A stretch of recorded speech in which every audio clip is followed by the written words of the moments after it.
Hablando de contaminación odorífera, estamos hablando precisamente de que las personas no están a gusto en un espacio porque huele mal. Que este olor está asociado a un contaminante y ese contaminante puede ser peligroso, eso ya es un tema aparte de la línea de investigación generalizada de la contaminación atmosférica. Pero en temas de olor estamos hablando precisamente de una afectación al confort y por lo tanto una afectación al desempeño y calidad de vida de las personas que están en esos espacios como tal. El olor como tal no se puede medir de una forma muy clásica porque el olor es una sensación y esa sensación es muy específica de las personas. Lo que yo percibo como olor agradable puede no serlo para otra persona o viceversa. Inclusive hay personas que huelen mucho, que huelen poco, la misma fuente de olor. Todo eso lo vuelve extremadamente complejo de analizar y de asociar a un valor numérico, pero es posible realizarlo. Precisamente el problema con la contaminación odorífera está nuevamente lo repito, está asociado a una disminución en la calidad de vida, asociado a una disminución en el confort.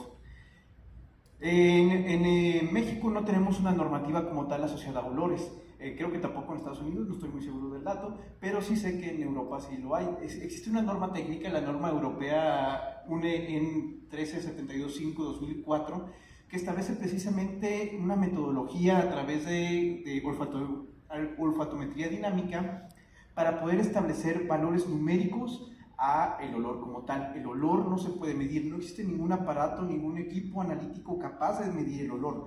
Miden sustancias químicas, miden compuestos orgánicos volátiles, miden partículas, pero no pueden medir el olor. El olor lo determinan las personas.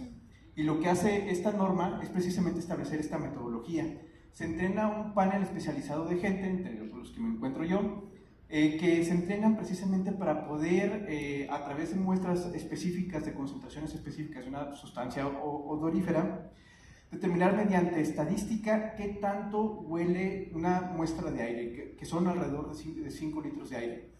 Esto es mediante estadística y mediante la estandarización de un proceso como tal. El equipo como tal lo único que hace es precisamente diluir el aire de una muestra precisamente para que entre más diluido tú lo puedas detectar como olor, significa que la muestra huele bastante. Este equipo lo único que te va a decir es huele o no huele, no te va a decir si huele bien, si huele mal, qué es o nada, te va a ayudar a que el panel decida si una muestra huele o no huele, y mediante estadística avanzada nos determina precisamente un rango de olor, el cual entra dentro de estos tres criterios: olor bajo, olor medio u olor alto, que se les asocia un valor de unidades de olor por metro cúbico de aire, siendo 1.5 un valor medio, el olor normal al que todos estamos acostumbrados, un olor medio que estamos hablando de efectos de un proceso, cocinar, estar frente a un escape de un vehículo, estar en un jardín agradable.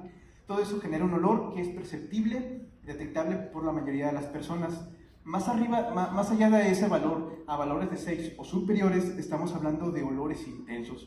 Olores que pueden ser incluso desagradables, como lo puede ser una alcantarilla, o agradables, como lo puede ser el olor de la vainilla, pero tan concentrados que generan una molestia como tal. Entonces, estos valores de 1, 3 y 6 como tal son valores estadísticos, que es decir, que las 4 personas fueron capaces de detectarlo a la misma dilución de aire. Precisamente pues no están dentro del Sistema Internacional de Unidades, pero permiten precisamente establecer un rango de concentración estandarizado de olor como tal. En 2022 surgió una nueva norma, que era la actualización de esa misma norma europea del 2004, pero tiene la característica que aquí determina las metodologías de muestreo, porque pues tampoco es simplemente ir y tomar una muestra de aire como tal. Se tiene que seguir una estrategia, una metodología que permita que esto sea repetible indistintamente del tiempo e indistintamente de quien lo haga. Así funciona el monitoreo avanzado. Propiamente hablando, se utilizan equipos especializados que permiten la captura de las muestras de aire, ya sea en muestras de aire normal o en muestras de aire a nivel suelo o inclusive flotando sobre una fuente de agua. Propiamente hablando, esta normativa establece todos los aparatos, toda la papelería, toda la estadística, toda la normativa que tenemos que seguir para que a la hora de tomar una muestra esta sea representativa y que podemos decir que un espacio en realidad sí huele, propiamente hablando como tal. Está aquí algunas fotografías de cuando estuvimos haciendo esa validación como tal en distintos espacios que estuvimos en Celaya como tal. La normatividad internacional ha seguido esta norma como tal, como para establecer sus propias bases, pero en México todavía no tenemos esos valores. En algunos países ya se tiene inclusive valores mínimos de olor que una empresa tiene que emitir o que un espacio tiene que estar para que sea considerado agradable para una persona. En el caso de México, pues no existe nada por el estilo, entonces no hay punto de comparación. El caso de Celaya, surgió en 2023. Propiamente hablando, les mencionaba hace un momento en el otro panel que cada ciudad tiene sus propios fenómenos de contaminación. Previo a eso, nosotros teníamos que entender cómo estaba funcionando Celaya con respecto a la contaminación en los contaminantes criterio que se monitorean a través de los sistemas de monitoreo del SMAOT. En este sentido, pues lo que vemos es precisamente variaciones entre el ozono, el NO2, las PM10, PM2.5, monóxidos y SO2, y vemos una distinción muy clara entre la mañana y la noche. En la mañana es cuando hay más contaminación, asociada mucho al tráfico, asociada mucho a la actividad industrial, y en la noche hay un cierto incremento de otros valores asociado precisamente a las emisiones de las empresas durante el periodo nocturno, y un poquito el tráfico después de las 7 de la noche. Pero propiamente hablando no nos decía mucha cosa, esto todavía hay que meter un poquito más de trabajo. El caso aquí es que en 2023 se detectaron muchas quejas de la población con respecto a olores. A través de una comunicación con el 911, obtuvimos los valores de los reportes de quejas por mal olor. Obtuvimos más de 100 reportes en los que se establecieron precisamente las colonias donde se detectaron olores desagradables. Bajío de las Américas, Tierra Negra de Santiaguito, Las Fuentes, inclusive tan lejanos como San José de Guanajuato. Pero pues propiamente hablando, lo decía el doctor también en el panel anterior, o sea, el conocimiento que nos ofrece la población es bastante útil, pero no nos dice nada, porque la gente no se ponía de acuerdo a qué olía.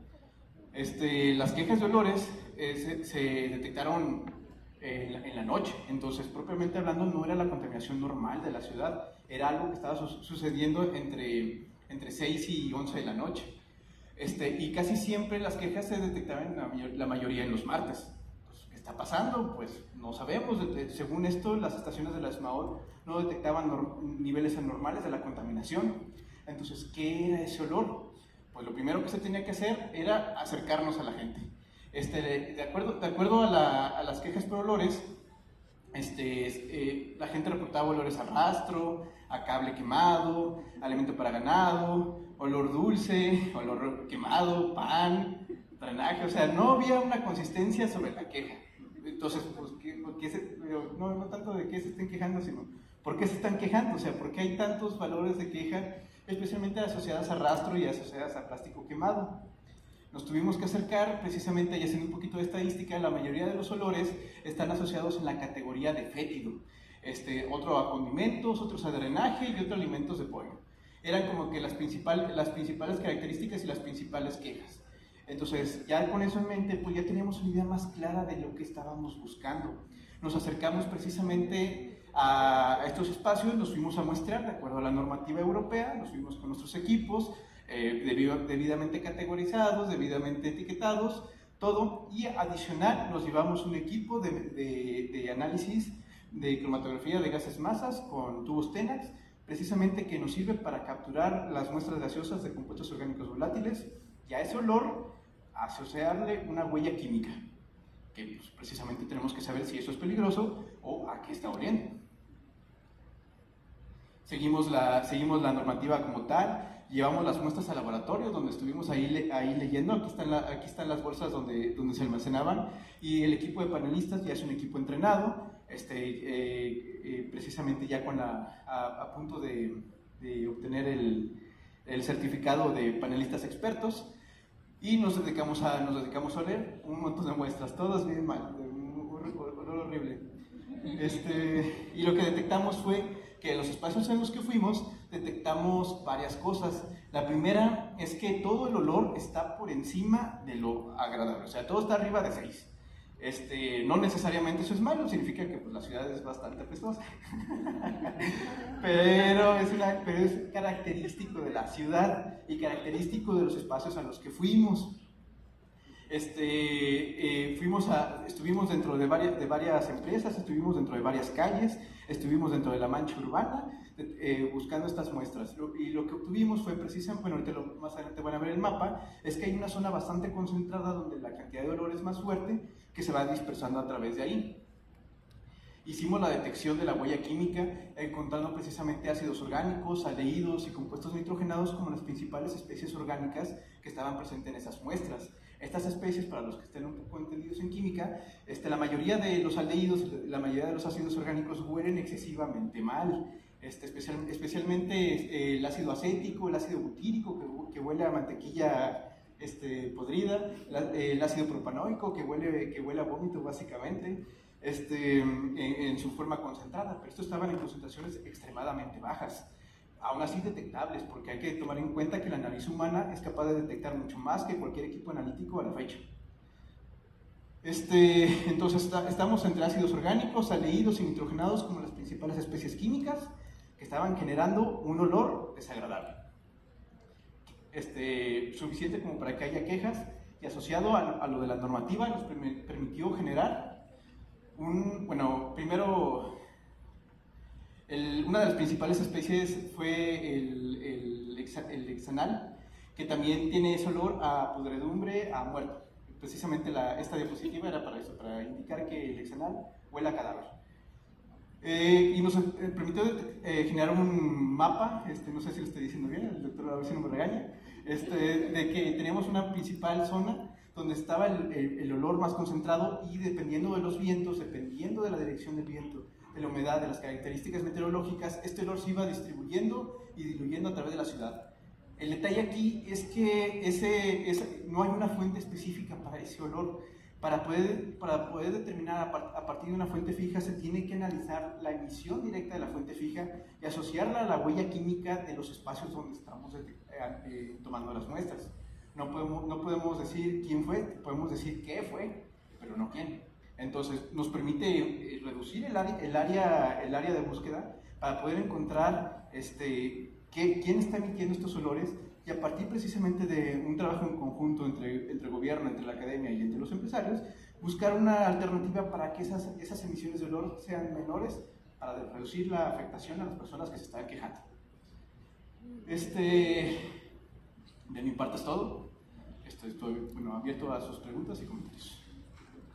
Damos un fuerte aplauso, por favor, al doctor Octavio Saucedo, investigador adscrito a CETEC. Y doctor, sí tenemos un par de preguntas de la audiencia. Nos dicen, ¿se aplica la reducción de malos olores en los ríos contaminados? Sí, el río de aquí de Celaya también es una principal fuente de olor. Precisamente la calidad del agua del río ya es un tema que sí yo no manejo, que yo me manejo completamente el aire, pero sí tengo entendido que es una de las principales fuentes de emisión de malos olores. Hay que tomar en cuenta precisamente que cualquier fuente de olor, drenaje, ríos, autobuses, fuentes fijas, fuentes de área, son específicas como tal y van a depender mucho de la cercanía, del viento y de la humedad y de lo que se esté emitiendo. El río es una principal fuente de contaminación, pero también puede ser la contaminación que venga de otras ciudades que por los vientos están arrastrando hacia acá. Correcto, muchas gracias. Nos preguntan, ¿se aplica la huella química para las alcantarillas? Sí, pero tengan en cuenta que entre más complejo sea la matriz, va a ser más difícil asociarle un olor. La alcantarilla huele básicamente a toda la materia orgánica, a todos los excrementos, orina y desechos orgánicos que se pasan por el drenaje. Puede ser una gran cantidad de cosas que a lo mejor no somos capaces de identificar al 100%. Podríamos identificar familias, pero a lo mejor no compuestos específicos como tal. Muchas gracias, doctor. Y tenemos una última pregunta en la que nos dicen, en Celaya hay muchos problemas de olor por causa de varias empresas alimentarias. ¿Qué recomendaría para tener un control de los olores? Propiamente hablando, hay que entender qué se está emitiendo, entender el fenómeno, el proceso por el cual se están emitiendo, y a partir de ahí hacer el acercamiento a la empresa para ayudarla a ofrecer alguna solución. Propiamente hablando, ser acusatorio no sirve de nada si no se tiene una solución como tal. Entonces, si somos capaces de conocer el fenómeno y a partir de ahí establecer estrategias para que ese fenómeno no afecte a la población, sería como que lo ideal desde el punto de vista como investigador. Y por último nos dicen, a partir de la composición encontrada en las mediciones realizadas, ¿tienen idea de a qué giro industrial corresponden? Pues sumamente complicado, porque sería giro alimenticio, pero hay un montón de empresas alimenticias aquí, entonces no sería muy fácil asignarlo, al menos que midamos exactamente a la salida de esa chimenea. Bueno, son todas las preguntas que tenemos por parte de nuestra audiencia y con esto despedimos al doctor Octavio Saucedo, quien nos acompañó en representación del maestro José de Jesús Esparza, de CETEC.